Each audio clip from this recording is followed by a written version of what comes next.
how to report a lost item on Bolt. Hi everyone, this is Kate here and welcome back to the channel. And in today's video we will learn how we can report a lost item on Bolt. So without further delay, let's get started with this video.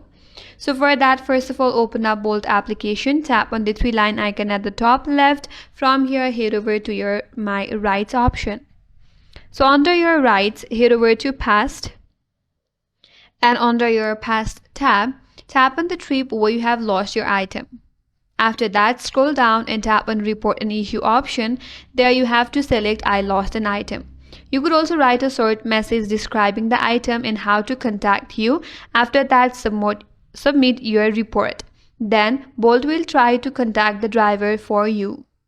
And if the driver finds the item, you may need to arrange a meetup or another ride to retrieve it, and there may be a small fee for returning lost item depending upon the city. So that's it. That's how you can report a lost item on Bolt, and that's all for today's video.